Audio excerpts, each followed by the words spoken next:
نئی تعلیمی پالیسی سے ملک کے تعلیمی ڈھانچے کو سنگین خطرہ۔ جماعت اسلامی ہند سری لنگم پلی و چار مینار کے اجلاس سے ڈاکٹر اسلام الدین مجاہد کا آن لائن خطاب۔ جماعت اسلامی ہند سری لنگم پلی اور چار مینار یونٹ کے اجلاس کو بذریعہ زوم آن لائن بعنوان تعلیمی پالیسی، اس کے اثرات اور ہماری ذمہ داریاں سے خطاب کرتے ہوئے ڈاکٹر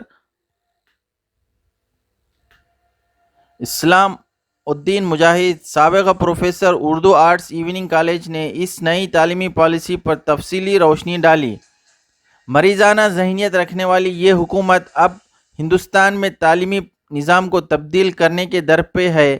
اس نئی تعلیمی پالیسی میں خاص کر اقلیتی حقوق رکھنے والوں پر شب خون مارا جا رہا ہے۔ تعلیم کے نظام میں اب ریاستی حکومت کا کوئی رول نہیں رہے گا۔ تمام نصاب مرکزی حکومت جو چاہے وہ مسلط کرے گی۔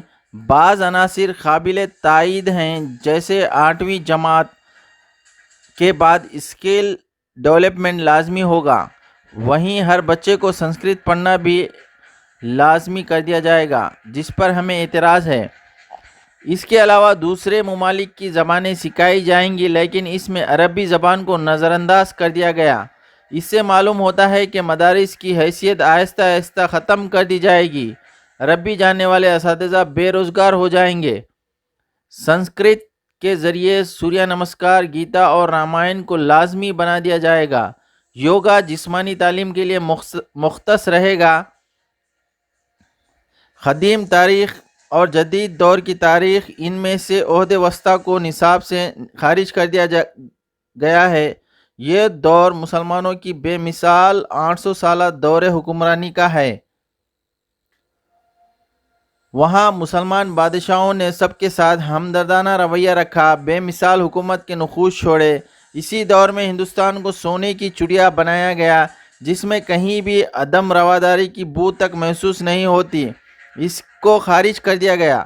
مسلم حکمرانوں نے ہندوؤں کا خاص خیال رکھا، ہر شعبے میں انہیں برابر کے مواقع فراہم کیے، ان کے مذہبی تشخص کو برقرار رکھا۔ ضرورت پڑی تو قربانی مسلمانوں نے دی۔ ہندوستان کو مسلم حکمران نے کیا نہیں کیا۔ 800 سالہ حکمرانی بطور مثال ہمارے سامنے ہے۔ فن تعمیر کی وہ شاہکار عمارتیں ساری دنیا کے لیے ایک مثال ہے۔ اس کے باوجود زعفرانی حکومت اس کو مسخ کرنا چاہتی ہے۔ اس کے برخلاف وہ مواد پڑھانا چاہتی ہے جس کے قصے اور کہانیاں کوئی مستند نہیں ہے۔ قانون حق تعلیم کے تحت 6 تا 14 سال کی عمر کے بچوں کو مفت اور لازمی تعلیم فراہم کی جائے گی۔ لیکن آج بھی ہماری آبادی کا 35% حصہ زیور تعلیم سے محروم ہے۔ 1 کلومیٹر پر پرائمری تعلیم، 3 کلومیٹر پر ہائی اسکول کی تعلیم کی بات کہی گئی، لیکن آج بھی ہمارے دیہاتی بچے 10 تا 12 کلومیٹر تک تعلیم کے لیے جاتے ہیں۔ ہمارے بجٹ سے حکومت کشمیر میں فوجیوں کے لیے 400 کروڑ روپے خرچ کرتی ہے، بچہ تعمیرات پر خرچ کرتی ہے، جبکہ شعبہ تعلیم میں صرف 3 تا 4% خرچ کیے جا رہے ہیں۔ اگر ایسا نظام تعلیم رہا تو سرکاری اسکول میں بنیادی سہولتیں اور اساتذہ کا فقدان ہوگا۔ غریب بچے صرف وقت گزاری کے لیے اسکول آئیں گے، تعلیم صرف پیسے والوں کے لیے رہ جائے گی، ترقی کے مواقع محدود ہو جائیں گے۔ ڈاکٹر سید اسلام الدین مجاہد نے کہا کہ اس نئی تعلیمی پالیسی 2020 کو ملک میں لاگو کرنے سے بچانا ہوگا، خاص کر مسلمانوں کو اس سے سنگین خطرہ ہے۔ ہمارے بچے ہماری تاریخ سے ناواقف ہو جائیں گے۔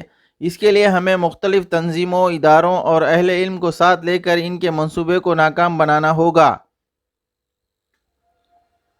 اس سلسلے میں جماعت اسلامی ہند اور دوسری تنظیمیں سرگرم عمل ہیں تاکہ اس کو لاگو کرنے سے روکا جائے۔